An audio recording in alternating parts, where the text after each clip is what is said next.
All right. So, ce soir, ce qui s'est passé, pourquoi que je fais ce que j'ai fait ce soir, je vais vous dire ça dans une couple de minutes. Mais là, on va prier. OK? Tu peux vous raconter ça, là? Fait que Seigneur, je te remercie pour les révélations qu'on a dans ce beau livre que j'ai traduit, résumé. Là. Merci Seigneur pour ce soir. Je te prie d'ouvrir nos cœurs, ouvrir nos oreilles, afin qu'on ait du plaisir ensemble, puis qu'en même temps, qu'on puisse apprendre sur l'époque où tu es né sur cette terre. Merci Seigneur, je te prie dans le nom de Jésus. Amen. Amen. Alors, ce qui s'est passé, c'est que l'année passée, j'ai acheté ce livre. Je ne sais pas si vous pouvez le voir, là. OK. Ça s'appelle « C'est Noël, le reste de l'histoire ». Et le monsieur qui a écrit ça, c'est lui ici. Il s'appelle Rick Renner. Et ce monsieur-là, c'est un génie, un spécialiste théologien. Il connaît extrêmement bien non seulement la Bible, mais il connaît plein de livres d'histoire, des livres historiques écrits par des historiens réputés et fiables. Puis, il a écrit ce livre-là qui raconte tout ce qui est autour de la naissance de Jésus, qui est dit dans la Bible et qui n'est pas dit dans la Bible. Mais il va sur les mots qu'il y a dans la Bible, il va chercher les racines des mots, des vrais mots originaux. Je vais vous donner un exemple bien niaiseux. Si moi je dis « j'aime mon chat », puis je dis « j'aime mon mari », j'ai utilisé le même mot « j'aime ». Mais tout le monde sait que l'amour que j'ai pour mon chat, ça n'a comme même pas rapport avec l'amour que j'ai pour mon mari.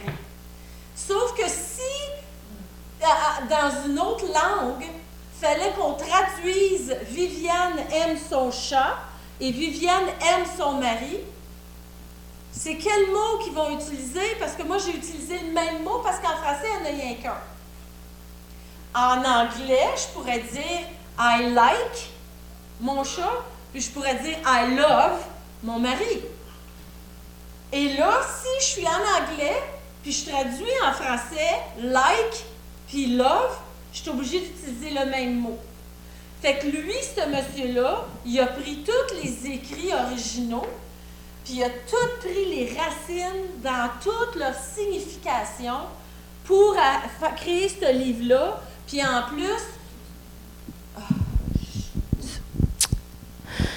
en plus, j'espère que vous avez, en tout cas, je ne sais pas si vous avez entendu, ceux qui écoutent par audio, là, je suis désolée. En gros, résumé, c'est ça. C'est que ce monsieur spécialiste-là, il a été chercher les racines des mots et il a pu nous expliquer mieux ce qu'on lit. Là, à moins que vous voulez passer jusqu'à minuit ce soir, puis la semaine prochaine, la même chose, je vais dire beaucoup de choses, mais je ne dirai pas tout le temps d'où je prends mes informations, puis je ne dirai pas tout le temps tous les détails de tout, parce que comme je vous dis, on resterait ici jusqu'à minuit à soir, puis j'aurai peut-être 10 pages du livre, là. Fait que j'ai résumé, j'ai simplifié, mais écoutez, il y a 4 pages écrites en font 3, là, de toutes les livres, puis les documents, puis les archives que lui est allé prendre pour monter son livre. OK? Je vais vous en dire, mais écoutez, il n'y a rien qui peut vous faire perdre votre salut ou gagner le salut. C'est de l'information à soi, le fun, pour qu'on comprenne mieux, parce que la culture religieuse de notre temps nous a informé des affaires qui ne sont pas vraies. Tu sais, on parlait dimanche les 3 rois mages. Il n'y en avait pas 3. Il y en avait facilement une douzaine, là. Tu sais, c'est pas grave, là. Pas personne qui va perdre leur salut ou le gagner quand ils créent qu'il y a 3 rois mages ou qu'il en existe, là, c'est pas important. Mais c'est juste le fun de comprendre pourquoi qu'on sait qu'il n'y en a pas 3. Comment est-ce qu'on peut savoir qu'il n'y en avait pas juste 3, que c'est certain qu'il n'y en avait pas juste 3? Je vais tout vous raconter ça et bien d'autres affaires. Fait que là, ce soir, j'ai à peu près 8 points. On va parler de l'endroit réel où Jésus est né. On va parler d'une ville nommée Séphoris. Moi, je connaissais pas ça. On va parler d'un Joseph qui est pas pantoute le Geppetto de Pinocchio, là. On va comprendre ça. C'est quoi ça, l'emmaillotement? Des super bergers pas ordinaires. On va parler de Siméon et Anne. On va parler de la vérité concernant les mages, puis aussi qui était vraiment le roi Hérode. Bon, fait qu'on va commencer. L'endroit réel où Jésus est né. Je vous le garantis, les étables de l'époque, c'était des cavernes. C'était des grottes, là, des creux, des trous profonds dans les montagnes. Là. C'était assez haut, puis c'était assez gros pour que les humains puis les bêtes y aillent dedans. Ces cavernes naturelles, ils étaient aménagés pour les bergers locaux, là, pour que les bergers y aillent là quand il y avait de la pluie ou du froid ou pour se protéger la nuit, whatever. Les cavernes, c'était fait pour ça. C'était des bergeries, mais c'était de la roche, là. Aujourd'hui, dans les montagnes environnant Bethléem, il y a encore, ces cavernes sont encore là, dans le roc, où à l'époque de la naissance de Jésus, les bergers reposaient avec les animaux. OK? Dans ces cavernes-là, il y avait des trous, des encavures, là. Ce qu'ils faisaient, c'est que les bergers, dans la grotte, ils creusaient comme un genre de trou qui était en forme de U, un trou qui rentrait puis qui sortait, pour qu'ils puissent, dans la roche, attacher une corde pour attacher leurs animaux plus gros, là. Parce qu'il n'y avait pas juste des brebis, là. Des fois, il y avait des ânes, des fois, il y avait des bœufs, là. En tout cas, mais ça, ces creux-là, c'était creusé, sculpté à l'intérieur. Aussi, le long des murs de la caverne, c'était pas droit comme nos murs de maison, là, c'était tout croche. Fait que ce qu'ils faisaient, c'est qu'ils creusaient à la hauteur d'une brebis normale, puis ils creusaient un peu comme ça. Fait que là, soit qu'ils amenaient de l'eau là-dedans, puis là, les brebis, ils buvaient de l'eau, puis dans d'autres, ben ils amenaient de la bouffe, du foin, de l'herbe, whatever, pour que les brebis y mangent. Fait que les mangeoires en bois, comme on a dans notre décoration d'église, là, ça, c'est une invention, là. C'était pas pantoute comme ça. C'était une caverne, des creux, c'était en roche. L'image, c'est ça qu'on a de bois qui ressemble à une petite maison rudimentaire avec la mangeoire de bois où je repose. C'est bien joli, mais c'était pas du tout ça. C'est pas vrai, pas réaliste, pas culturel, pas historique du tout. L'utilisation de bois dans ces cavernes-là, ça n'existait pas. Parce que du bois, ça pourrissait, puis ça aurait été inutile, ça n'aurait pas été durable, puis en plus, ça aurait été encombrant. Tandis que le creux dans la roche, c'était dans le mur, fait que ça ne dérangeait pas. Puis aussi, tu sais, il y aurait du monde qui aurait pu prendre les mangeoires en bois puis partir avec, là, puis faire d'autres choses, whatever, là, en tout cas. Le premier lit de Jésus était donc fait de pierre, ainsi que les murs, les planchers, le plafond de sa première maison. Quand il est né, c'était pas une maison, là, c'était une caverne. Là, c'est là où sa maman allait accoucher de lui. En l'an 150, donc c'est en l'an, on parle là, v'là 1895, v'là bien longtemps. Justin Martyr, ça c'est son nom. Moi c'est Viviane Castillo, lui c'était Justin Martyr. Un chrétien de la région de Bethléem a retrouvé l'endroit exact, la caverne exacte où Marie a accouché et a écrit des documents confirmant l'exactitude de la chose. En l'an 248, comme 100 quelques années plus tard, le théologien Origène a aussi écrit à ce sujet. Comme il y a plusieurs cavernes dans les environs de Bethléem, un troisième témoin du nom de Joséphus, un historien juif, a lui aussi écrit une confirmation à cet effet. Là, on parle, là, c'est clair, là, c'est certain, avec les informations qu'on a, on sait où la grotte où Marie a accouché, on le sait, c'est laquelle, c'est clair. Là, ce qui s'est passé, c'est que Helena, la mère de l'empereur Constantin, qui devient chrétien en environ l'an 312, elle a visité la Terre Sainte, puis elle a décidé de préserver l'endroit où Marie a accouché, la grotte, là, en bâtissant une église directement au-dessus de la caverne. L'église elle a été construite entre l'an 326 puis l'an 339. Puis l'église, en 2025, est encore là. Puis dans mon livre, j'ai une photo. Fait qu'à la fin, quand j'aurai fini, si vous voulez regarder, oui, c'est complètement mongol. Moi, je trouve ça fascinant, là. Fait qu'il y a un espace, il y a une place, là, puis ils disent que c'est là qu'elle a accouché. Bon, en tout cas, qu'ils retrouvent la grotte, je le crois, là, mais c'est ça, c'est pas mal mongol. Mon deuxième point, c'est Nazareth et Séphoris. Bon, Nazareth, c'était un petit village dortoir sans conséquence. Le mot Nazareth veut dire un rameau, une pousse ou une branche. Mais Nazareth, c'était un peu plus que 5 kilomètres de la nouvelle ville en expansion de Séphoris. Puis Séphoris, dans le temps de Jésus, c'était la capitale de la Galilée.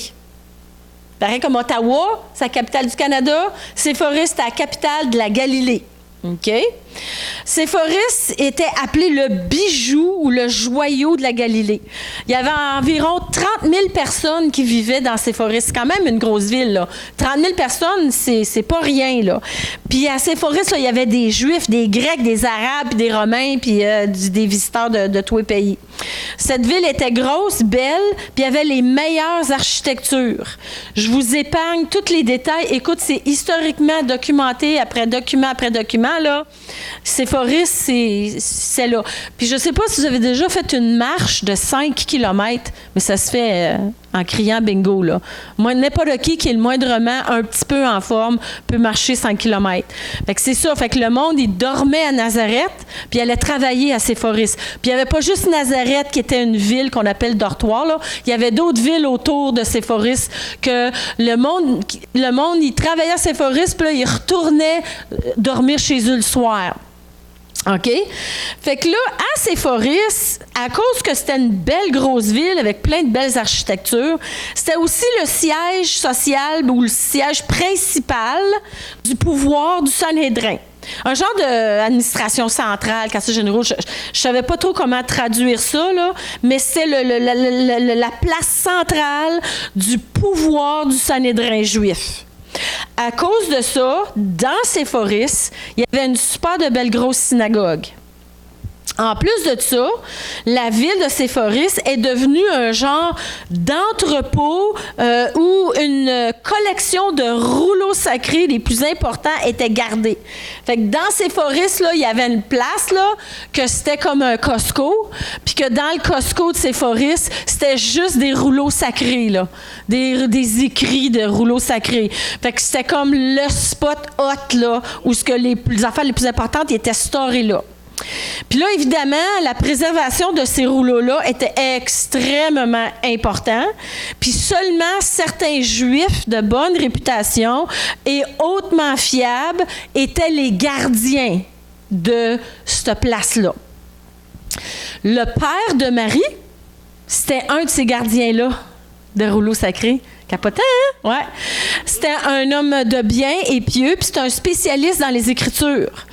Marie, elle a été enseignée dans les Écritures. C'était rare, là, dans ce temps-là, les filles qui apprenaient. Il n'y en avait pas beaucoup des filles là, qui éduquaient. Là.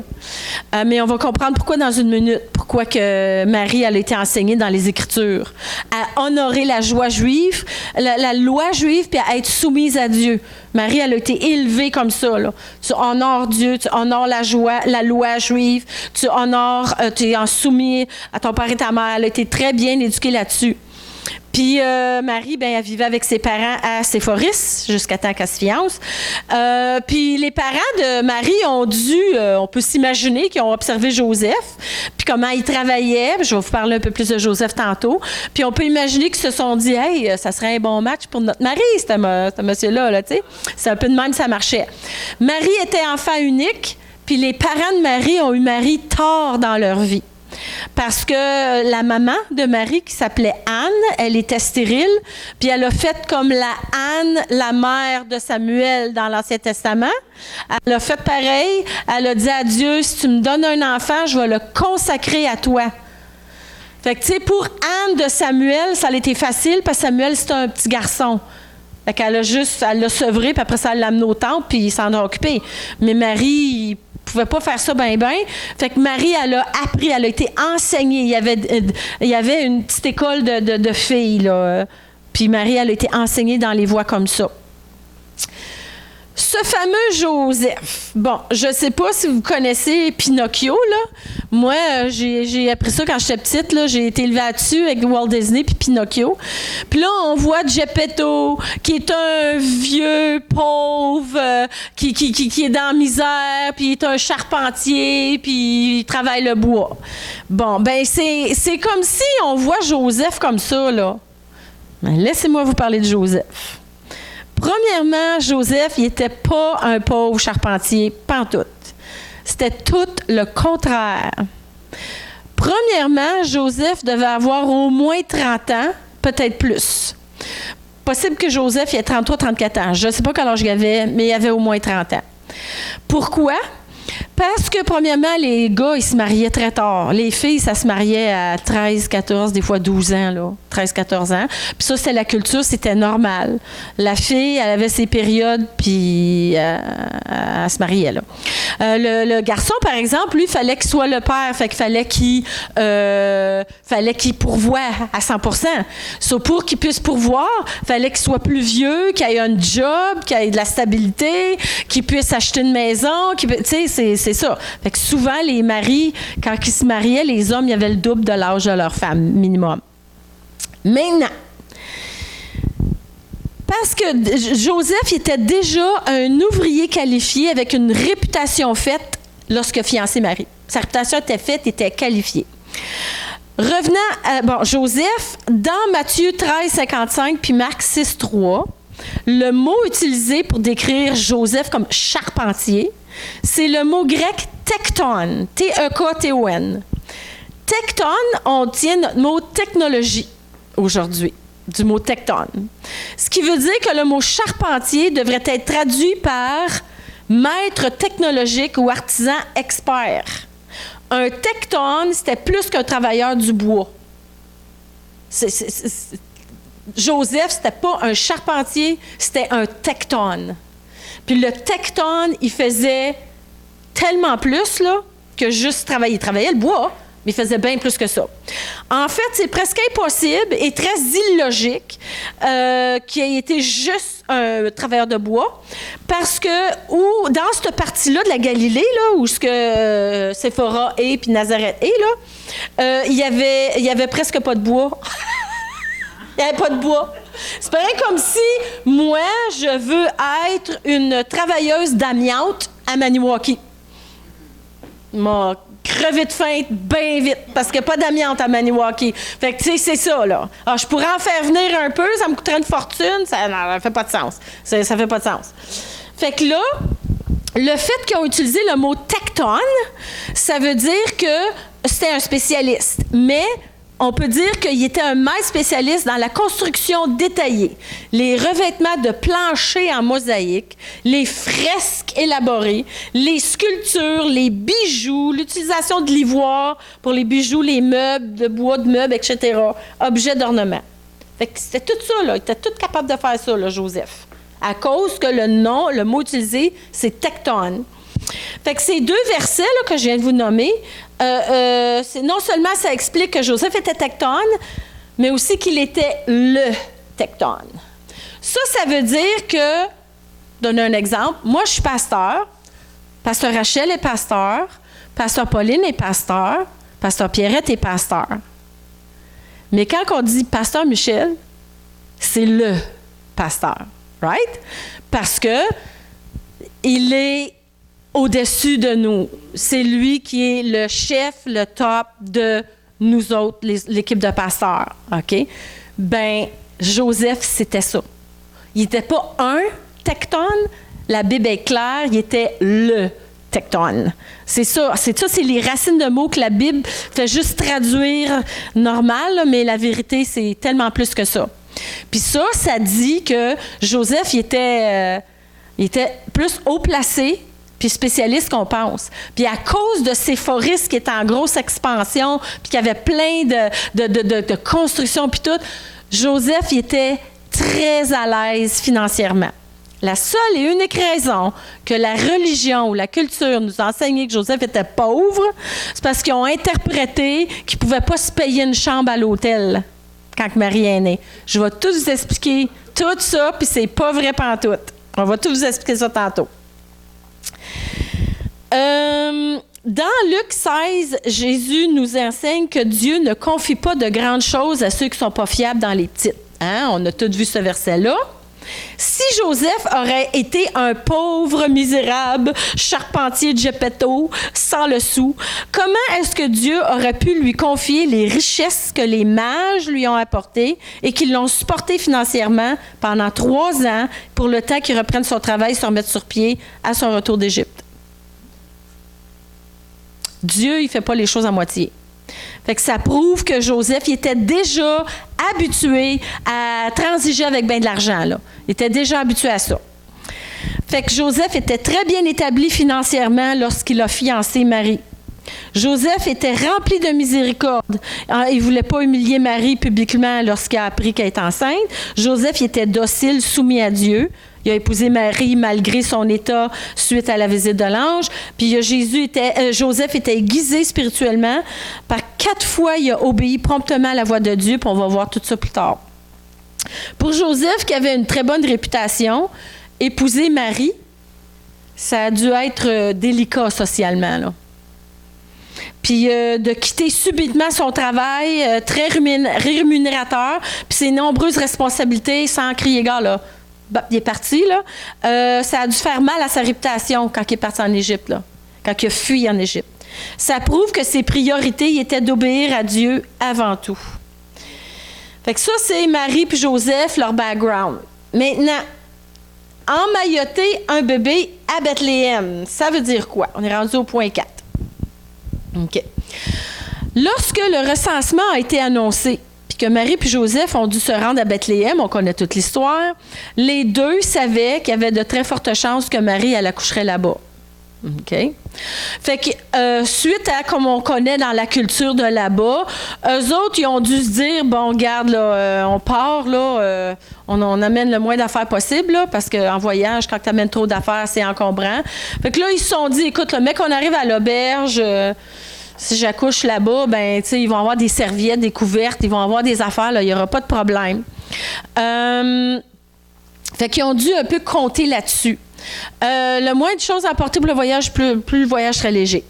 Mais ce qui s'est passé, c'est que Marie n'était pas aussi vite que les milliers d'autres gens qui étaient sur la route à cause du recensement. Il faut comprendre que quand le roi ou l'édict, quand ça a été annoncé, vous devez retourner, vous devez aller au recensement, il n'y a pas personne qui s'est dit... l'année prochaine, moi y aller. Ouais. Non, écoute, là, tout le monde s'est grouillé, les petites faufounes, et ils sont en allés où ce qu'ils devaient aller pour le recensement. C'était sérieux, c'était pas optionnel. Et quand le recensement a été annoncé, ils se foutaient de l'état de santé de qui que ce soit. C'était pas une option. Mais écoutez, imaginez-vous être enceinte, là, puis assis sur un âne ou enceinte, puis de voyager, marcher. Ça n'a pas dû être évident. Fait que ce qui s'est passé, c'est que là, tout le monde qui devait retourner à Bethléem pour le recensement, bien, eux autres, ils sont tous partis en même temps, là, pour s'en aller à Bethléem. Pas juste de Nazareth, de partout.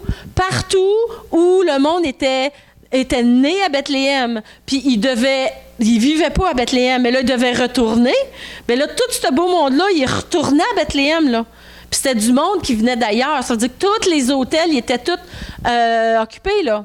Fait que comme Marie puis Joseph, eux autres, ça a pris du temps.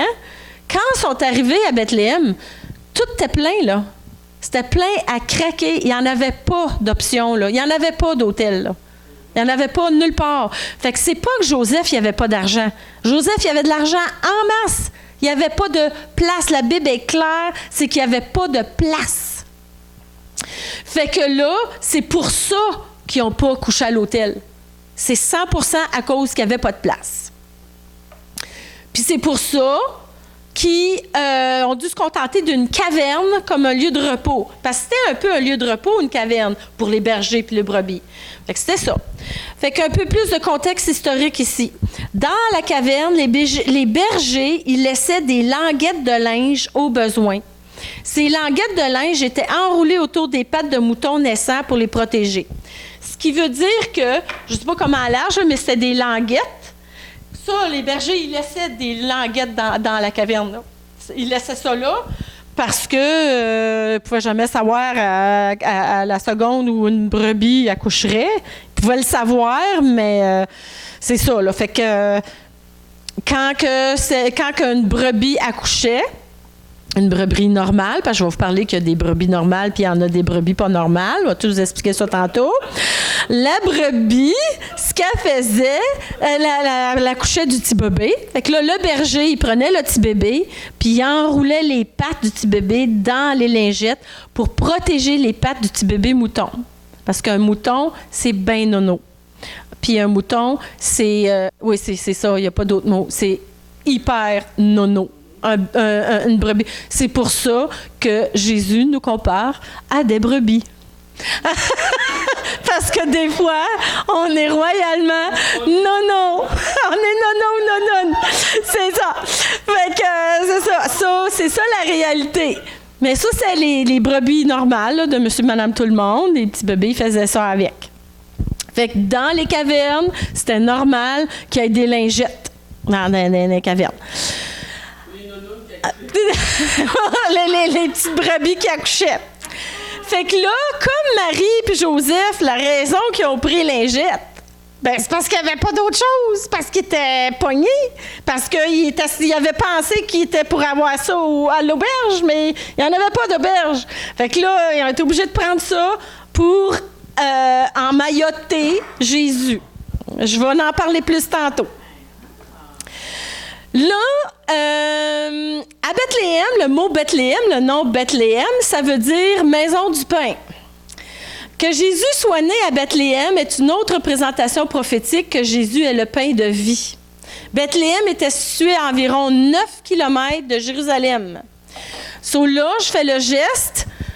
Bethléem est ici, Jérusalem est ici, puis Nazareth est ici.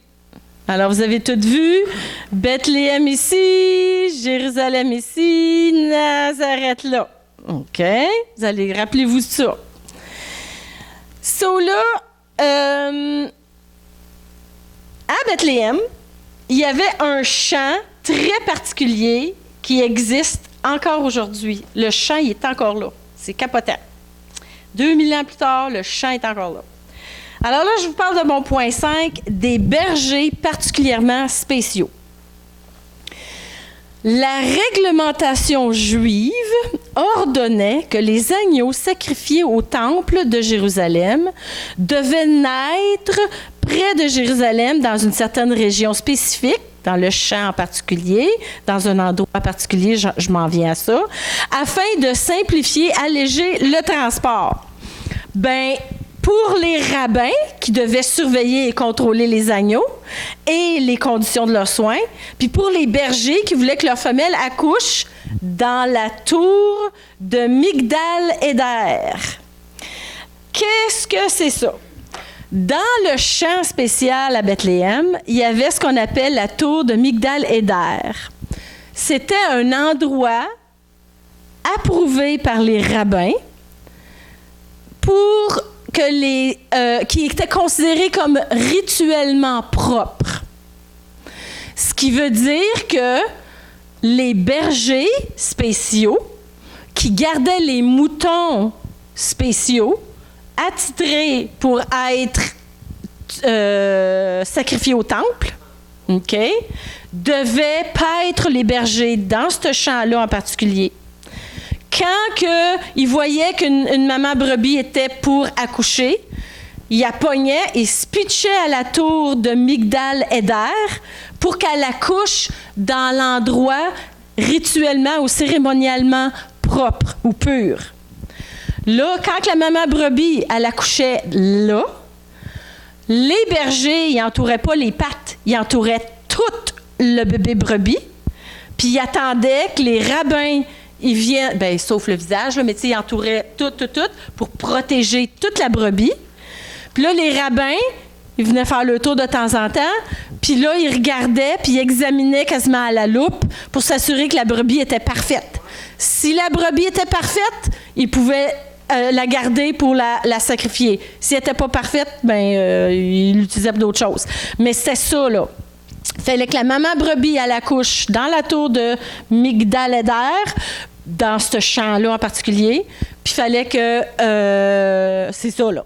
Fait que les bergers, là, c'était des bergers, mais ils étaient au courant, un petit peu plus qu'un autre berger ordinaire, ils étaient au courant de comment les brebis devaient être cérémonialement pures, puis comment est-ce qu'ils devaient enrouler, emmailloter la brebis au complet, non pas juste les pattes, parce que dans les autres bergers, c'est juste les pattes, là.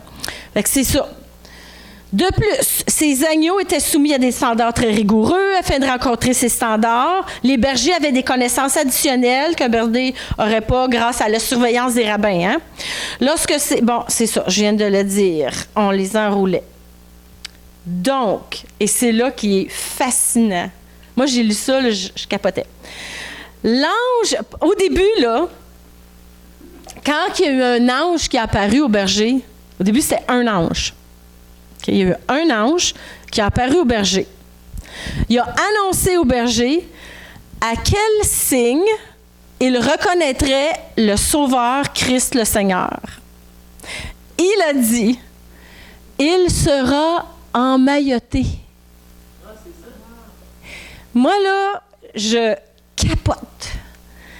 Parce que c'est à ces bergers-là que l'ange y a apparu.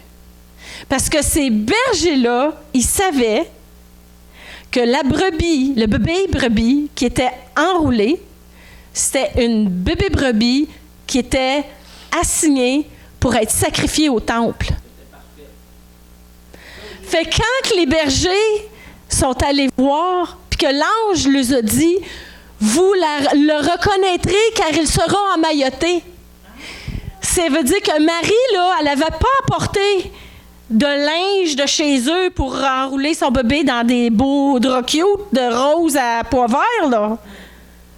Jésus, il était emmailloté comme une brebis sacrificielle, avec des lingettes de brebis sacrificielles pour être sacrifié au temple. Moi, là, quand j'ai fait ça, là, j'ai fait comme... Non, Marie, elle pensait pas à ça, elle, là. Elle est en train...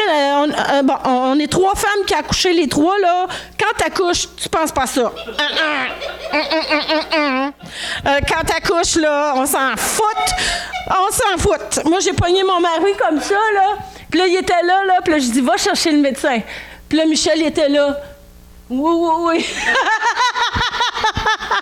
Non, fait que c'est comme, regarde, là. Elle a pris les lingettes parce que c'est ça qu'il y avait, là. Il n'y a rien d'autre. Mais c'était tout prophétique. C'était tout planifié par Dieu au corps de tour. C'est débile mental. Fait que là, après que, l'ange il a parlé à ces bergers-là. Puis là, il y a eu plein d'anges, des myriades d'anges, là. C'était innombrable. Il ne pouvait pas calculer la quantité d'anges. Ils sont tous venus. Plein d'anges. Il est apparu un nombre incalculable d'anges qui se sont joints à un ange qui a annoncé au berger pour être des témoins et voir Dieu face à face. Parce qu'aucun ange ne peut regarder Dieu face à face, Dieu dans les yeux, au ciel. Ils doivent se couvrir les yeux avec leurs ailes en présence de Dieu. Fait qu'ils ont vu Dieu au ciel, mais pas Dieu. Comme tu sais, je regarde Joël en ce moment, je la regarde dans les yeux, elle me regarde dans les yeux. Mais je peux regarder Joël, en ce moment, je regarde ses bottes. Fait que je vois Joël, je vois ses bottes, mais je ne la regarde pas yeux dans les yeux. Fait que c'était ça, les anges. Fait que là, toutes les myriades d'anges sont venus du ciel. Ils voulaient voir Dieu incarné pour la première fois de l'humanité. Il pouvait pas, et il ne pouvait par la naissance de, et puis là, il pouvait par la naissance de Christ. Parce que Christ était né en forme humaine. Pour la première fois, il pouvait voir Dieu incarné, puis le regarder dans les yeux. Ouais, c'est capotant. Et ces mêmes anges, ils n'ont pas chanté. Fait que ceux qui disent les anges ont chanté, là, de anges dans nos campagnes ont entonné un chant. C'est pas vrai. On va continuer à le chanter, mais c'est pas assez. Non, c'est pas vrai. C'est pas vrai. Ça, c'est du culturel religieux. C'est pas mal, mais c'est pas vrai. Les anges n'ont pas chanté. Nulle part dans la Bible, on trouve un ange qui chante. Les anges ont déclaré. Ils annonçaient puis ils répétaient ce que Dieu leur disait de déclarer. Fait que partout dans la Bible que tu vois des apparitions d'anges, les anges qui disent, c'est la parole, ils parlent ce que Dieu leur a dit de dire. Fait que là, ils annonçaient, ils déclaraient, répétaient et disaient la bonne nouvelle. En plus de ça, les anges étaient revêtus d'habits de guerre. Ils étaient revêtus de leurs habits de cérémonie de guerre. Pourquoi? Parce qu'ils sont allés saluer leur commandant des armées habillés de façon appropriée. Les anges ne sont pas arrivés en petite robe blanche, avec la petite harpe, là. Tourlouing. Ah! Non, c'était pas ça pantoute. C'était les anges qui sont arrivés comme une armée céleste pour saluer leur commandant des anges. Leur commandant à eux, là. Oui, c'est complètement capotant. Puis là, c'est ça. Ils sont tous arrivés. Fait que là, les bergers ont obéi promptement aux anges, à l'ange qui leur a dit d'aller voir. Ils sont allés trouver où Jésus est né. Puis quand ils ont vu le bébé Jésus, ils ont compris. Ils ont compris tout de suite. Car sans qu'elle le réalise et prenant ce qui est à sa portée, Marie accomplit prophétiquement que Jésus est l'agneau parfait de Dieu. Jésus était complètement, pas juste ses jambes, enroulé de lingettes. Les bergers, après avoir vu et cru, sont allés le dire à qui voulait l'entendre, puis même à ceux qui ne voulaient pas l'entendre, ils l'ont dit pareil, que les bergers leur disaient, et ce que les bergers leur disaient, les gens, ils croyaient. Parce qu'ils savaient que les bergers, c'était pas n'importe qui, mais c'était des bergers qui connaissaient ça, qui étaient respectés, là. C'était pas n'importe quel berger. Fait que quand les bergers ils allaient voir, puis ils disaient « Hey, on a vu le Messie en robe, en mailloté, blablabla. » Là, les gens disaient « Ah, oui, ah, cool. » Parce qu'ils savaient que c'était pas n'importe qui. C'était des bergers qui étaient connaissants. Là, une autre affaire culturelle et religieuse. Joseph et Marie sont restés à Bethléem pour un petit bout de temps, mais ils ne sont pas restés à Bethléem bien longtemps. Premièrement, le 8e jour de la naissance de Jésus, Jésus a été circoncis. Il a été circoncis à Bethléem, là, dans le petit village, là, je ne sais pas trop où, mais en tout cas, il a été circoncis le 8e jour. Mais après 40 jours, ça, c'est le temps pour Marie d'être purifiée de ses pertes sanguines après l'accouchement. Tu sais, on a un bout de temps qu'on a des pertes sanguines après qu'on accouche, là. La loi juive disait qu'une femme qui accouchait devait attendre 40 jours avant de se présenter au temple. Parce qu'elle était impure. Fait que là, Joseph puis Marie, tu sais, Jérusalem était drette là. Fait que ils sont présentés au temple, puisque c'était proche, c'était juste 9 km. Ça, on s'est dit 5 km, c'est facile. Bien, 9 km aussi, là, c'est pas... Tu fais ça en une journée. 9 km, tu y vas le matin, puis tu reviens le soir. 9 km, ça va bien, là. Là, je suis rendue... OK.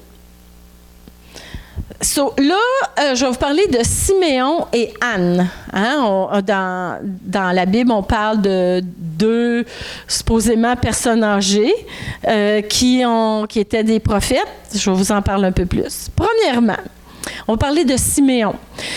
Les historiens s'accordent pour dire que Siméon était comme une vedette à Jérusalem. Tu sais, là, c'était comme le Justin Bieber de Jérusalem à l'époque, là, tu sais. Sauf que lui, il n'était pas connu pour ses chansons, il était connu pour ses prophéties. La population de Jérusalem, c'était environ 100 000 personnes. Fait que là, c'est encore bien plus gros que Séphoris, là. Séphoris, c'était 30 000. Jérusalem, c'était 100 000. Fait qu'on parle, là, 3 fois plus gros à Jérusalem que Séphoris. Mais 3 fois par an, à peu près, la population pouvait augmenter jusqu'à 1 million lors des fêtes saintes, là. Hey, c'est du monde à la messe en tabarnouche, 1 million, là. Fait que, à l'époque, Jérusalem était une immense ville, mais en réalité, c'est pas si grand que ça. Tu sais, si on passe 100 000 personnes, tu sais, on passe à Ottawa. Ottawa, c'est ça, là, 1 million. Fait que c'est juste 100 000. Fait que c'est pas si gros que ça, 100 000 personnes, quand on pense avec notre tête d'aujourd'hui, là. Tu sais, c'est quand même gros, là. 30 000, 100 000, c'est gros. Mais bon. Fait que de croire, de savoir que Siméon était connu de tout le monde comme étant un leader religieux spirituel ayant une théologie saine, c'est facile de le croire, tu sais. De plus, Siméon était reconnu comme étant sous un esprit de prophétie, puis il savait discerner les signes des temps. OK? Fait que Siméon, là, il l'avait dit à plein de monde, là, moi, là, le Messie approche, on va voir le Messie bientôt, on va le voir bientôt. Le monde, il savait que Siméon il disait ça. Puis, il avait dit au monde aussi, moi, je sais que je ne mourrai pas avant de voir le Messie.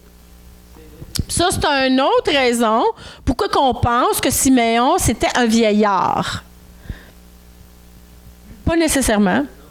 C'est pas nécessaire. La Bible ne nous dit pas quel âge qu'il avait, mais la raison que les gens pensent que c'était un vieillard, je vais vous l'expliquer dans une minute. Siméon, c'était le fils de Hillel, puis qui a pris la relève du groupe théologique réputé de son père, que son père y avait formé. Siméon était honoré et respecté en tant que leader du Sanhédrin juif. C'était pas n'importe qui. À cause de l'oppression de Rome, les Juifs attendaient la consolation d'Israël, car le Messie serait une consolation. Puis Siméon avait fait savoir à qui bien il voulait l'entendre, même s'il ne voulait pas, que Dieu lui avait dit qu'avant qu'il meure, il verrait de ses propres yeux physiques la consolation d'Israël. En français, le texte de Luc 2, 24, il dit « Et voici ». Bon, tu sais, Joël, elle rentre dans l'édifice, je dis « Ah, voici Joël ». Tu sais, c'est tout. Cependant, dans l'original, ça, là, ces petits 2 mots-là, et voici, en français, en original, il aurait fallu qu'il traduise ça par « Hey, wow, check ça! » Aurait fallu qu'il dise ça au lieu de « Et voici », parce que « Et voici », ça fait très diplomate, ouais. Mais c'est une expression de « Aïe, aïe, what, attends, check-moi ça, c'est mongol! » Mais là, ils peuvent pas dire ça, ils écriront pas ça dans la Bible, mais c'est ça le terme qui a été utilisé. Fait que, une autre anecdote, puis qu'il n'y a rien qui nous indique que Siméon était vieux et avancé en âge. Lorsqu'il déclare au verset 29, « Maintenant, Seigneur, si tu laisses ton serviteur s'en aller à paix », c'est pas ça que dit la véritable version originale, c'est « Maintenant, Seigneur, même si je mourrais, ton serviteur mourrait en paix. » C'est pas « Ah, maintenant j'ai vu le Messie, maintenant je peux mourir, parce que je suis vieux, fait que là je peux mourir. » Non, c'est « Même si je mourrais, là, maintenant, je suis correct, je vais mourir en paix parce que j'ai vu le Messie. » Fait que, tant qu'à moi, il pouvait bien avoir 40, 50 ans, là. Tu sais, on le sait pas. Fait que c'est ça. Fait que, faut pas prendre pour acquis que Siméon était vieux. Mais Anne, par exemple, c'est clair, elle était plus jeune. Elle était du beau jeune âge de 84 ans. Fait qu'Anne, elle avait l'âge à ma maman. Ma mère rit. Fait que là, c'est ça. So, elle, c'était une prophétesse. Le verset 37 indique qu'elle devait avoir une chambre quelconque à l'intérieur du temple aménagée pour elle. Elle devait vivre au temple. Parce qu'elle était là jour et nuit, elle jeûnait, puis elle priait jour et nuit tout le temps, fait qu'elle était toujours là. En fait, le texte original spécifiait qu'elle quittait même pas l'intérieur du temple. Elle sortait même pas du temple. Elle était toujours là en permanence. C'est ce qui nous fait croire qu'elle devait avoir une chambre à quelque part, un petit coin pour dormir. Elle aussi, elle avait reçu une promesse prophétique qu'elle verrait le Messie avant de mourir. Fait qu'Anne et Siméon étaient, si on peut dire, synchronisés spirituellement. Les deux avaient été avertis par Dieu et ils se sont retrouvés devant Jésus à peu près en même temps. Les deux, un après l'autre, ont déclaré « Enfin, j'ai vu le Messie », là, tu sais. Fait que là, on est rendu au point 7.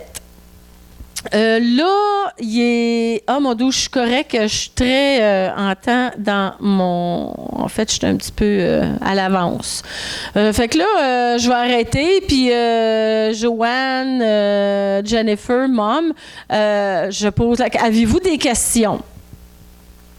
Voulez-vous émettre des commentaires? Oh, oui, tout le monde, là, c'est... OK, j'aurais dû arrêter avant. Ouais. Moi, je trouve ça spécial, la grotte.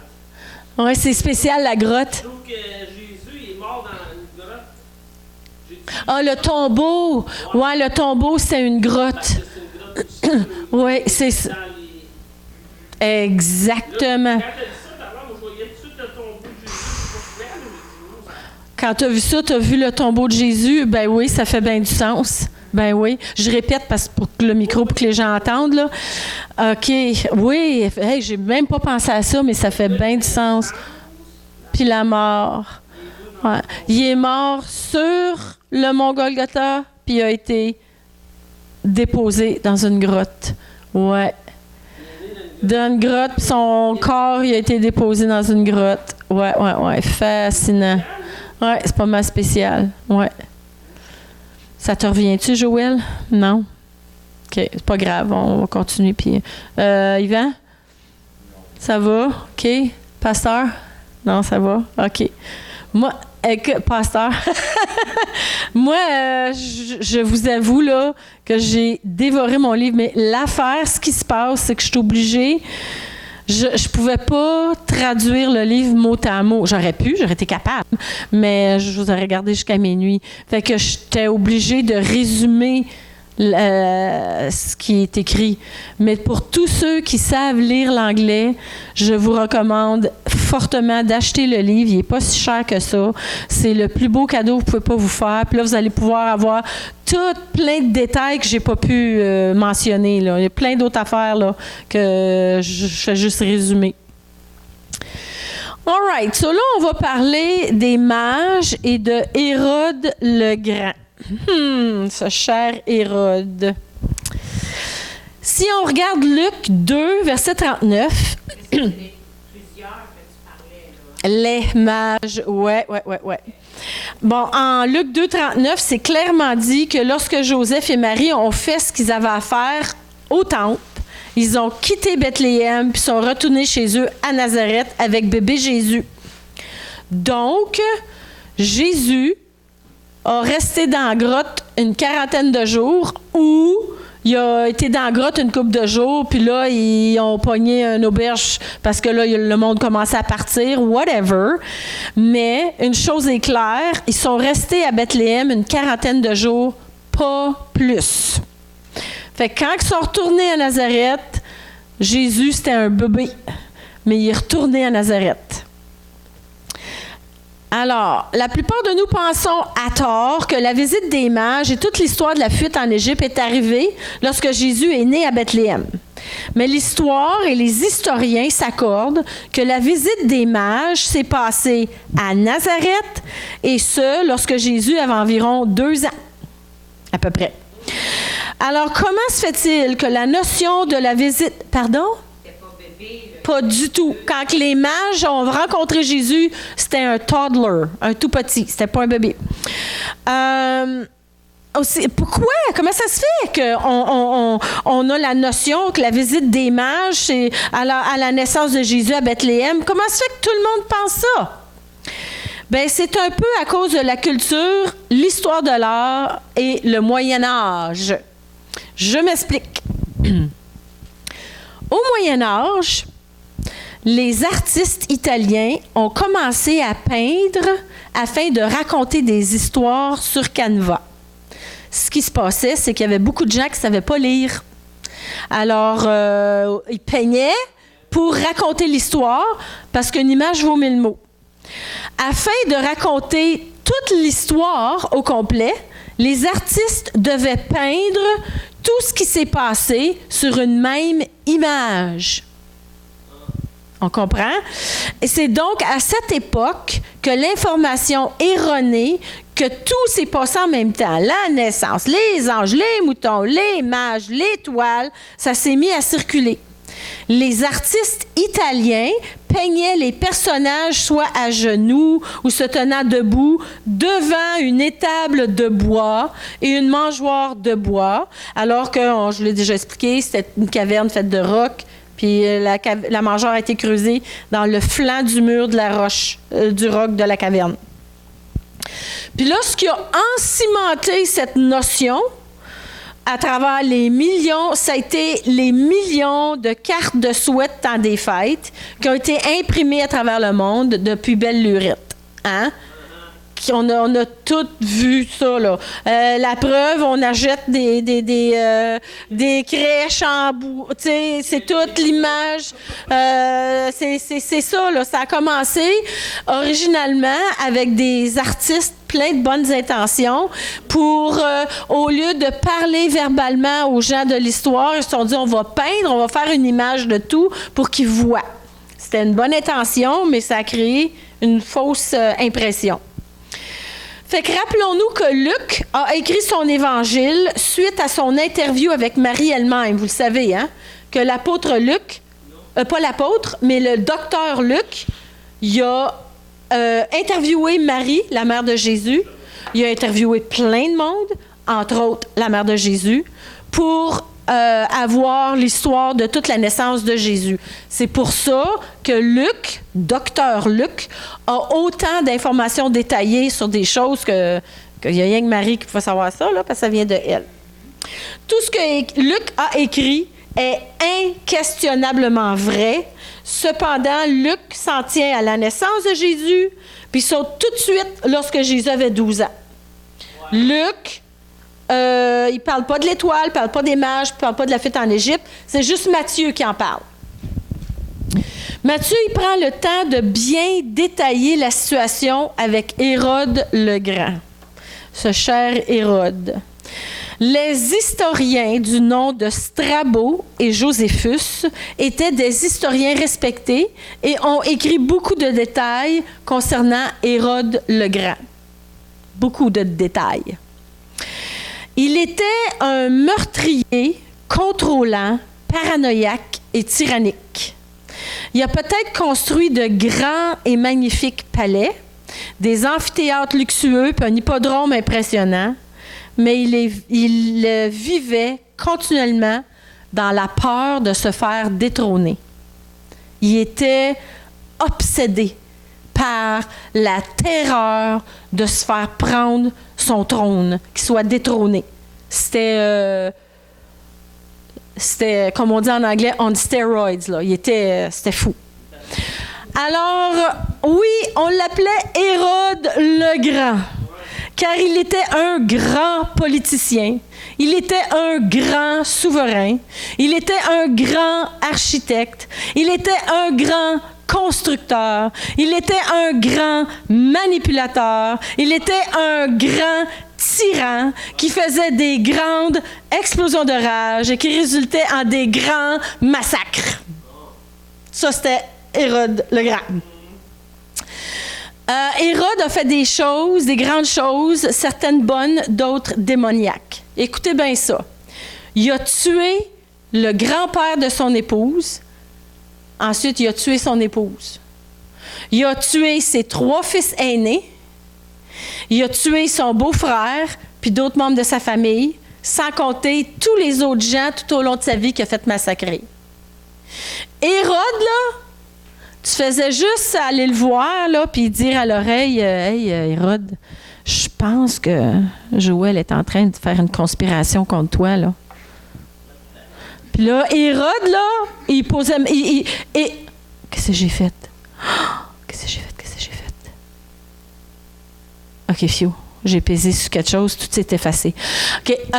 Il posait même pas la question, là. Il aurait fait massacrer Joël, juste au cas où que ce que j'ai dit, c'est vrai. Toute sa femme, c'est son... Oui, c'est tout, là. Toute sa vie de roi, il était paranoïaque et de la minute qu'il pensait que peut-être que quelqu'un a peut-être pensé de le détrôner, imagine un gars là. C'est fou, là. Il était fou, là. Fou, ben raide. J'étais rendue ici. OK. Fait que là, en passant, lorsqu'il est devenu roi, un de ses premiers gestes a été de tuer tous les membres du Sanhédrin. Ça, c'est une des premières affaires qu'il a faites, là. Il a ordonné que tous les membres du Sanhédrin à Jérusalem soient massacrés.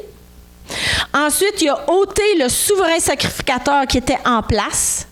Puis il a installé son propre souverain sacrificateur qui a décidé, Yvan, tu serais bon, toi, un bon souverain sacrificateur, tiens, c'est toi le souverain sacrificateur.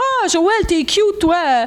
Linda, je vous aime bien gros, vous deux, vous êtes super belles, vous êtes super fines, vous allez être membre du Sanhédrin. Ça, c'est le roi Hérode.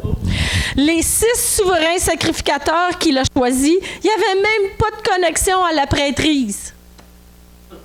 Imagine. C'était de la connaissance de sacrificateur, voyons donc, de la loi. Tous ces derniers étaient des marionnettes dans les mains d'Hérode.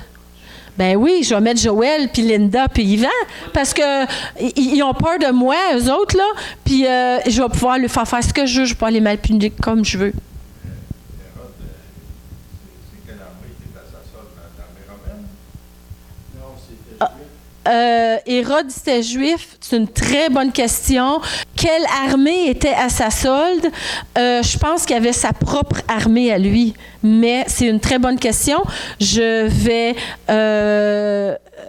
te donner une réponse là-dessus la semaine prochaine, parce que je ne sais pas la réponse. Michel, peux-tu te souvenir de me rappeler de checker ça? Parce que la question, c'est quelle armée? Quelle armée qui obéissait à Hérode? C'était qui ces hommes de main? Ouais. C'est une bonne question, je vais checker. Il n'en parle pas dans. Ben, peut-être qu'il en parle, puis j'ai passé par-dessus, puis ça ne m'a pas cliqué, là, mais ouais. Fait que. Non, vas-y, c'est le fun. Je pense que oui, il y avait des comptes à rendre à Rome. Je pense que oui, il fallait qu'il. Ouais. César avait le contrôle de tous les différents endroits. Oui. Effectivement, là, il devait rendre compte à quelqu'un, je suis sûre. Là. Il n'était pas l'ultime. C'était César. Ouais, c'est bon. C'est une très bonne question. Ça m'intrigue. Je suis curieuse. Je te reviens là-dessus la semaine prochaine. Mais une chose était certaine, sa réputation, c'était, OK, Hérode, il est prêt à faire n'importe quoi, il est prêt à tuer n'importe qui pour s'assurer de maintenir sa place sur son trône. Hérode était tellement imbu de lui-même, là, il était narcissique, je sais pas trop, là, en tout cas, que écoutez ça, vers la toute fin de sa vie, il avait peur qu'on ne le pleure pas quand il meurt. Faut-tu être... Il était malade mental, ce bonhomme-là. Là. Oui, c'est ça. Il aurait pu se payer des pleureuses à l'avance, quand Linda a dit.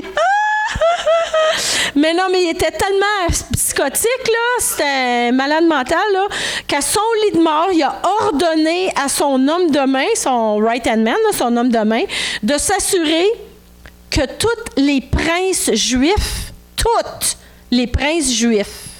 soient assemblés de force dans l'hippodrome, puis qu'à l'annonce de sa mort, qu'ils soient tous tués, afin d'assurer que toutes les familles juives aient quelqu'un à pleurer si tous les princes juifs étaient assassinés au moment où il meurt. Fallait être complètement psychotique, c'est complètement malade mental. Mais, cependant, dès que la nouvelle de la mort d'Hérode s'est fait connaître, exactement, les princes juifs ont été relâchés et ce fut un jour de joie, de fête, de réjouissance dans tout le territoire. Et c'est pas dans mes notes, mais je l'ai lu, là. Hérode est mort d'une mort terriblement souffrante. Il y avait plusieurs maladies. Je me souviens plus de quoi, mais une qu'on suspecte qu'il y avait une maladie vénérienne. Puis ces endroits spéciaux, là, vous savez ça, messieurs, là, l'endroit spécial, il y avait des vers, puis ils pourrissaient par en dedans. Ouais, c'est gros, c'est vraiment gross. C'est vraiment dégueulasse. Il est mort de ça, là. Fait que, il a souffert à la fin de sa vie, puis il est mort d'une mort dégueulasse. Puis ça, c'est pas dans la Bible, ça, là. C'est des historiens qui ont tout écrit, tout ça. Fait que c'est ça. Quand il est mort, le monde entier connu à l'époque se réjouissait très beaucoup. Personne qui l'aimait, là, mais tout le monde en avait peur comme de la peste. Matthieu, il parle... fait que là, ça, c'était le fameux Hérode. Là, je vais vous parler des mages. Matthieu parle des mages venus d'Orient. C'est la bonne traduction du mot grec magi, M-A-G-I. Mais qu'est-ce qu'un mage? Les francophones, on a bien traduit le mot mage. Les anglophones, ils utilisent un autre mot qui n'est pas mage, mais le bon mot, c'est mage. On a bien fait ça, nous autres, les francophones. Wise men, c'est pas wise men, c'est mage. Mais ça revient c'est des synonymes un peu, là, ça revient à expliquer. Grâce aux écrits de l'historien grec Hérodotus, nous savons que les mages étaient une caste de Mèdes sacrés des prêtres de Perse. Alors, c'était un groupe, les mages, c'était un groupe de gens qui étaient des prêtres sacrés, tu sais, de la Perse. Il y avait une grande influence en Perse, puis dans le monde oriental au complet. Même jusqu'au temps de la naissance de Jésus, il y avait une renommée mondiale du monde connu de l'époque. Contrairement aux chansons populaires puis à la tradition religieuse, Ye three kings from na. Encore une fois, pas les bons mots, c'est pas vrai. Joël est toute comme c'est pas une fois. C'est pas grave, c'est pas une question de salut ou de sauver. C'est juste de l'information, c'est juste drôle, là. Fait que je vais vous expliquer pourquoi que c'est impossible qu'il ait été juste 3. Est-ce que c'est vrai que les mages analysaient les étoiles du ciel? Oui, madame, c'est vrai. Ce que Linda dit, est-ce que c'est vrai que les mages étaient des hommes qui, ils analysaient les constellations? Exactement, c'est en plein ça.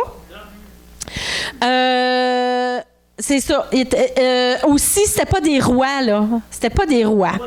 Ce n'était pas des rois. Ce n'est pas des rois mages. C'était des mages. Mais pourquoi qu'on pense que c'est des rois? Ça ne l'était pas, mais ce qui est arrivé, c'est que l'historien Tertullien les a qualifiés de rois très bien nantis dans bien des aspects. C'était comme si... Moi, je peux dire que mon mari, il est roi chez nous. Lui, il dirait non, mais moi, je dirais oui. Il est roi dans notre maison. Mais Michel, c'est pas un roi, là. C'est comme une qualification. C'est un qualificatif. Moi, la Bible dit que je suis une princesse. Moi, je dis que je suis une princesse. Mais au niveau légal et royal du monde, je suis pas princesse pantoute, là. Je suis une personne bien normale. J'ai pas de sang royal. Mais vous comprenez, c'est une expression, un qualificatif. Fait que c'est un peu ça, le Tertullien, ce qu'il a fait. Il les a qualifiés. C'est un qualificatif. Ils étaient comme des rois. Oh, c'était bien plus. Linda vient de dire c'est parce qu'il était intelligent, les gens lui faisaient confiance. Super. Oui, mais c'est pas pour ça qu'ils lui faisaient confiance. C'est tellement plus que ça. Les mages, c'était l'élite. Ils étaient puissants et très, très riches. Mon amour, tu peux-tu aller me chercher une corde d'extension et une corde pour mon cellulaire? Il me reste 10 % de batterie, s'il vous plaît. Alors, ils étaient extrêmement riches. Il était des... Écoutez, là, c'était... Aujourd'hui, on dirait que c'était pas des millionnaires, c'était des billionnaires. Ils n'étaient pas riches. Ils étaient richissimes extrêmes, là. Ils étaient des billionnaires. On va en parler des beaux cadeaux qu'ils ont amenés à Jésus. Alors, c'était des prêtres de haut rang qui consacraient leur vie à interpréter les rêves et à étudier les constellations. Alors, ils faisaient les deux. C'était des spécialistes de rêves et études des constellations. En fait, les mages, ils gagnaient une réputation internationale à être les experts des constellations, ce qui leur valait la réputation d'être des scientistes de l'époque. Ils étaient considérés des scientistes à l'époque. Scientifiques, oui. Il était un mélange de politiciens, scientistes et prêtres. C'est un mélange des trois, sans parler du fait qu'il était riche, comme d'une richesse extravagante extrême. Il y avait tellement de pouvoir politique qu'il y avait le pouvoir, s'ils s'accordaient tous, que par un seul mot, ils pouvaient défaire un roi et par un seul mot, le remplacer par un autre. Alors, quand les mages étaient ensemble, admettons que nous, on est 1, 2, 3, 4, 5, 6, 7, 8. On est 8 en ce moment. Alors, nous, on est 8 mages et on décide que Arthur Peinture est roi, mais les 8 ensemble, on s'accorde. Arthur Peinture, il ne devrait pas être roi, il n'est pas bon, il faut le défaire. On avait juste à dire Arthur Peinture, out. Puis là, on y enlevait sa couronne, c'est fini, là. Juste un mot, puis c'était fini. J'ai besoin de mon bout. Dans ma valise, dans le zip, j'ai tout ça. Tu peux m'amener ma valise, je vais le trouver rapidement. Alors, c'est ça. Et là, si Arthur Peinture, on le démenait, moi, je pouvais dire, OK, Linda, in. Puis là, c'est Linda qui était... non, parce que si Linda est un mage, ça ne marche pas. Il ne fallait pas que ça soit un mage. C'était quelqu'un d'autre, là. Joe Canada. Joe Canada, you're in. C'est toi qui es là. Ça, c'est le pouvoir politique que les mages y avaient. C'est comme extrême, là. OK? Oui. Oui. Oui. Ensemble, les mages avaient plus de pouvoir qu'un roi seul. Tellement.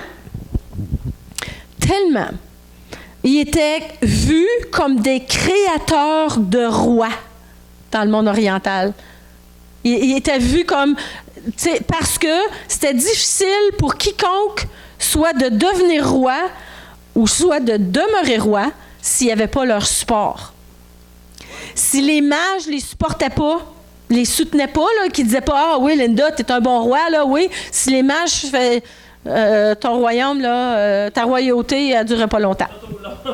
Pas trop long.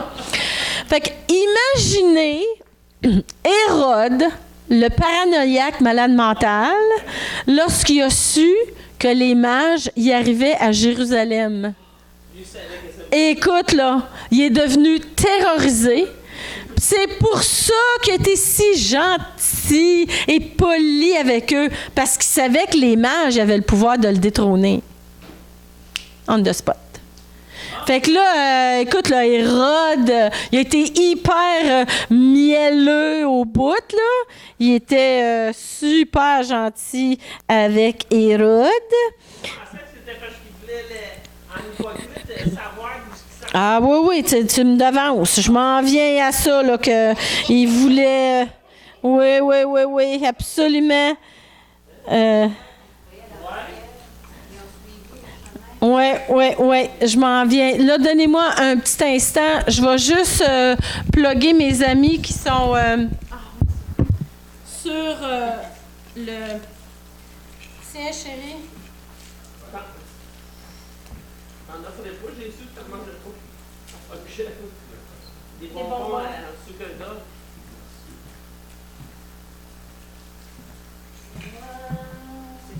T'as-tu ce bout-là pour la forme? Parce que là... C'est ça. Là, il faudrait que j'aille chercher dans le bureau. OK. Désolée Pour ce petit...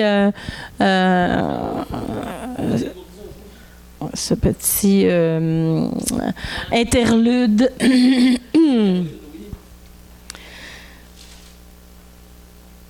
Fait que la plupart des érudits croient que, bon, si je fais ça, est-ce que ça va? Est-ce que ça va avec vous? Est-ce que vous me voyez? Non, vous ne voyez pas, hein? OK, ça c'est mieux. OK. Alors, la plupart des érudits croient que Daniel, éventuellement, devint le chef des mages de son époque. Vous vous souvenez de Daniel à Babylone, là? Daniel, le jeune qui a été emporté dans l'Ancien Testament, il a été emporté en captivité. Juste le plugger là. Pas dans le fosse au lion. Oui, c'est ça, là, ce Daniel-là. Daniel dans Fosse au lion. C'est ça. Ah, Saint-Pinote. OK. Parce que là, il me reste vraiment plus gros de batterie. Je suis désolée pour ça. Je vous lâche pas, mes amis, à l'autre bout. So là, ouais, c'est ça. So, tout le monde connaît ça. Joanne, Jennifer, Daniel. Tu sais, Daniel en Fosse au lion, là, ce Daniel-là, là, dans l'époque, vous êtes au courant de ça. Alors, ce Daniel-là, il y a des écrits qui disaient que il est devenu un des chefs des mages à son époque, à Babylone. Puis il a été tellement efficace dans ses interprétations de rêves qu'il a écrit des prophéties aussi qui étaient bien connues des centaines d'années plus tard. Donc, les mages, à l'époque de la naissance de Jésus, ils connaissaient très bien les écrits de Daniel parce qu'ils ont lu puis relus, là. Fait qu'en fait, c'est en partie les écrits de Daniel qui ont fait que les mages étaient au courant qu'ils devaient checker pour une étoile, right? Qu'ils devaient checker pour un signe d'un grand leader mondial qui était pour naître.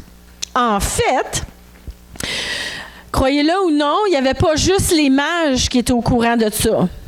Les mages y avaient eu accès aux écrits de Daniel, puis ils étaient en attente d'un leader mondial. Mais Virgile, Horace, Tacitus et Suétonius, ils ont aussi écrit, puis ça, c'est pas chrétien, ces quatre-là, là, qu'il y aurait un jour un libérateur qui serait le plus grand des leaders mondiaux qui n'ait jamais existé. Fait que même les païens y attendaient la venue du Messie. C'est quelque chose, ça. Ça m'a frappé, j'en venais pas. J'étais comme, aïe, aïe. Fait que... Hérode, non, il savait. Non, Hérode, il savait pas. Hérode, là, il est tombé en bas de sa chaise quand les mages sont arrivés. Non, Hérode connaissait pas le livre de... S'il connaissait, il pensait pas que c'était pour arriver à son temps, lui, là. Si Hérode était au courant qu'il y avait un Messie qui s'en venait, il espérait bien fort que ça vienne pas dans son temps, lui. Mais il était pas assez... Il était tellement centré sur lui-même, là, en tout cas. Ça, c'est une autre affaire. Matthieu a été traduit en français comme ceci. Il a traduit le terme français des mages d'Orient. Ça, c'est ce que le français il a traduit dans Matthieu. Le texte original dit, il dit pas des mages d'Orient. Il dit des mages qui arrivèrent de l'endroit où le soleil se lève. Ça, c'est ce que la traduction originale a dit. Fait que, je le répète, les mages arrivent de l'endroit où le soleil se lève. Fait que ça, c'est intéressant. Parce que là, c'est Michel qui est en train de vous plugger, mes chères dames, dans le live feed. La batterie. Ah, come on, batterie. OK. Oui. Si je mettais mes lunettes, ça irait mieux. Oui, c'est plugué. Merveilleux. OK. Oui, yeah! Bon, OK. So là, je vous perdrai pas. Hey, j'étais rendu à 8 %, il était temps. OK. Fait que là, comme le texte original dit que les mages arrivèrent de l'endroit où le soleil se lève, qui était l'Est, les anciens commentateurs ont eu des opinions variées à ce sujet. Bon. Saint Maximus et Théodotus d'Ancira ont toutes les deux suggéré que les mages venaient de Babylone. Ça ferait du sens. Clément d'Alexandrie et Hérodotus ont écrit que les mages venaient de Perse. Ça fait du sens. Saint Justin, Tertullien puis Saint Épiphanius, eux, ont suggéré que les mages venaient de l'Arabie. Ça fait du sens. Fait que finalement, ce qui est important de conclure, c'est que ce soit leur point de départ, c'est d'où le soleil se lève, de l'Est, hein, l'Orient, et puis que ce soit l'Arabie, Babylone, la Perse, il aurait dû traverser. De toute façon, c'est comme tout là. Israël est ici, là, puis c'est tout là. Fait que ce soit là ou là, ça change rien, c'est là qu'il s'en allait, là. Fait que de là, c'est sûr qu'il devait traverser le désert de Damas pour ensuite descendre vers le sud le long de la mer de Galilée pour finir à Jérusalem. Fait que d'une façon ou d'une autre, que ce soit un de ces trois places-là, on parle d'environ 1600 à 2000 kilomètres. Écoute, aujourd'hui, là, on fait ça en avion, là. On fait pas ça à pied, là. Eux autres, ils étaient à pied, là. C'est long, en Saint-Vincent-de-Paul, 1600 à 2000 km. Dépendant, là, c'était au minimum 1600 puis alentour de 2000 km max pour faire voyager une telle distance. Fait que là, le plus rapide, le Speedy Gonzales en courant, là, on parle de 3 mois de voyage. Puis c'est extrêmement pas sûr. C'est jusqu'à 1 an. Ça fait plus de sens. 6-8 mois, 1 an, là, cet espace-là, là, de 1600 à 2000 km. Bon. Ça veut dire que pour voyager aussi loin que ça, là, 3 monsieur avec un dromadaire, là, oublie ça, là. Oublie ça, là. Oublie ça. Parce que 1600 à 2000 km, là, le petit coffret, là, gros comme ma Bible, là, de or, encens et myrrhe qu'on voit dans tous les posters, là, il l'aurait tout dépensé en chemin, en logement, puis en hôtel, puis en bouffe, puis en eau, là. Puis en bouffe pour les chameaux. Impossible! C'est complètement illogique. C'est presque ridicule. C'est une moquerie de penser que c'était 3 bonhommes avec chacun le chameau qui ont traversé 1600 à 2000 km. Ce qui se passait, c'est que dans ce temps-là, tu voyageais pas tout seul. Pas une distance comme ça. Il y en avait qui voyageaient tout seul, mais 5 km, 8 km, 12 km. Mais tu voyageais pas 1600 à 2000 km tout seul. Tu aurais fait 10 km, tu te serais fait tuer par un voleur de grand chemin. Ce qui veut dire que, on se rappelle, les mages, c'était des multi-milliardaires. Là, eux autres, là, ils ont des servants, ils ont des aides, ils ont des gardes, puis même, il y en a qui avancent qui avaient une armée avec eux autres, et ça ferait du sens. Parce que vous allez voir, mais que la semaine prochaine, mais que je vous parle de ce qu'ils ont apporté, C'est une bonne chose que vous soyez assis. Fait que là, ce qui s'est passé, c'est que... Puis là, tu sais, tu pars avec tes servants, puis toi, là, bien là, ça prend de quoi pour les bécosses, les toilettes, en quelque part, tu sais, ça prend... Faut que tu planifies pour ça. Faut que tu planifies pour qu'il y ait de l'eau pour tout le monde, pas juste pour toi. Faut qu'il y ait de l'eau pour tes servants, puis tes aides, puis tes gardes. Ben, c'est mettre un trou dans le sable en quelque part. Tu fais quoi avec tes mains? Non, ça prend, tu sais, ça prend une pelle. Tu sais, c'est toutes les technicalités, l'eau, le linge, la bouffe pour eux autres, la bouffe pour les servants, la bouffe pour les animaux, l'eau pour eux autres, l'eau pour les servants, l'eau pour les animaux, l'eau pour l'armée. Comme, tu sais, c'est tellement plus gros. Cuire, le combustible pour cuire, etc., là, c'est que ça finit plus, là. Fallait qu'il soit 100% autosuffisant tout le long du trajet, parce que oui, il y a des places où ils traversaient des villes, mais la plupart des places, c'était le grand désert, puis il y en avait pas. Puis il était tellement gros qu'ils ne pouvaient pas risquer d'arriver dans une ville puis qu'il n'y ait pas assez pour nourrir puis prendre soin de toute la grosse caravane.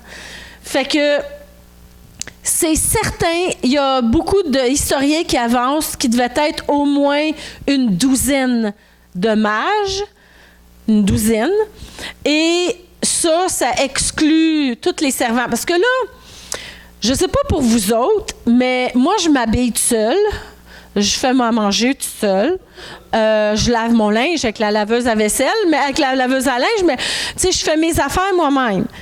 Mais quelqu'un qui est multimilliardaire, milliardaire, là, il y a quelqu'un qui fait à manger pour lui. Il y a quelqu'un qui l'habille. Il y a quelqu'un qui lave la vaisselle pour lui. Nous autres, on a des lave-vaisselle, électroniques, mais eux autres, c'est tout à bras. Fait que tout ce monde-là, là, c'était du monde à la messe en Saint-Vincent-de-Paul, là. C'était toute une procession. Toute une procession.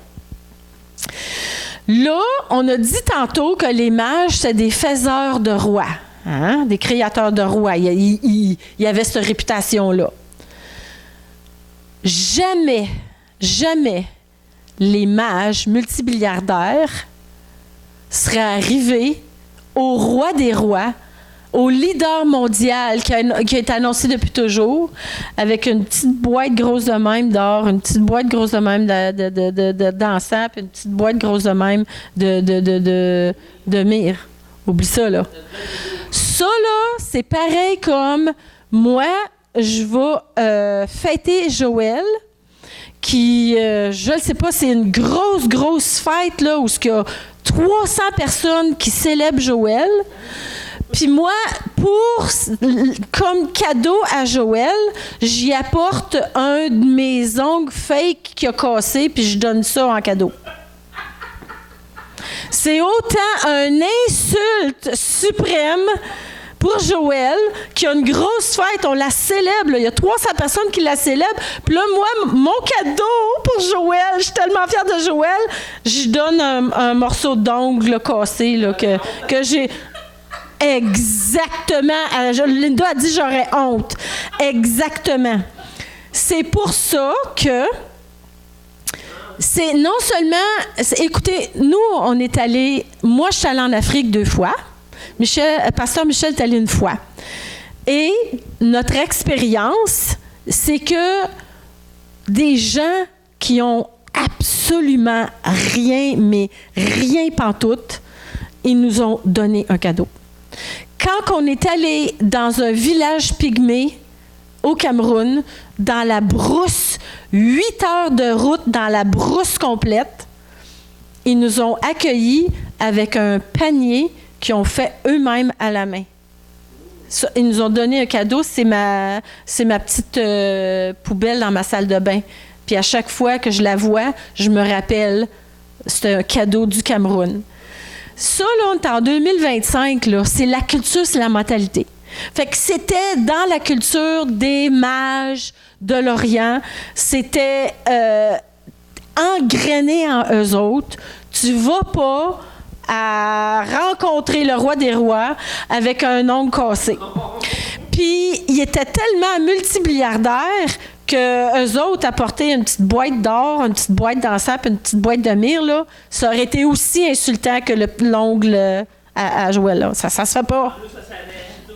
Non, c'est impensable, là. Impensable. Vous allez voir tout ce qu'ils ont amené, là. C'est mongol. Mais ça, je vais vous en parler la semaine prochaine, là, tout ce qu'ils ont amené. Ouais. Donc, puis ça, c'est une autre affaire. À cause du temps de préparation et d'organisation d'un voyage de cette envergure, hey, ils n'ont pas vu l'étoile, puis on dit on part, à soir, 8 heures, on s'en va. Oublie ça, là. Ça a dû prendre des mois et des mois et des mois de préparation pour tout rassembler, les servants, organiser la bouffe, les cadeaux, les trésors, tout le kit, là. Ça a dû prendre des mois et des mois, plus le départ pour se rendre plein d'autres mois aussi. On l'a dit, ça pouvait facilement prendre 1 an. C'est pour ça que les mages, quand ils sont arrivés à Jérusalem, Jésus, il y avait autour de 2 ans. Du moment où les mages ont vu l'étoile jusqu'au moment où les mages sont arrivés devant Jésus, Jésus avait environ 2 ans. OK? Et on va comprendre par la suite, il y a plein de preuves qui confirment ça.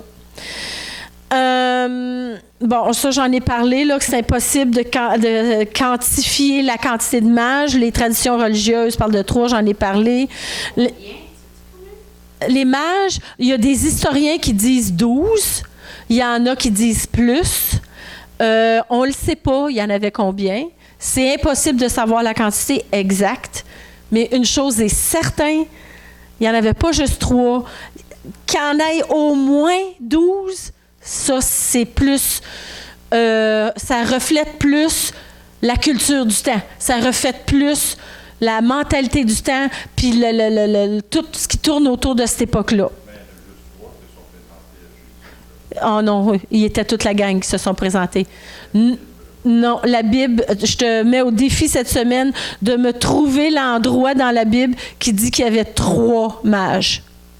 Il y avait 3 cadeaux qui ont été... Oui, ça, les 3 cadeaux, puis c'est pas qu'il y avait juste 3 cadeaux, c'est qu'ils ont parlé de 3 des cadeaux.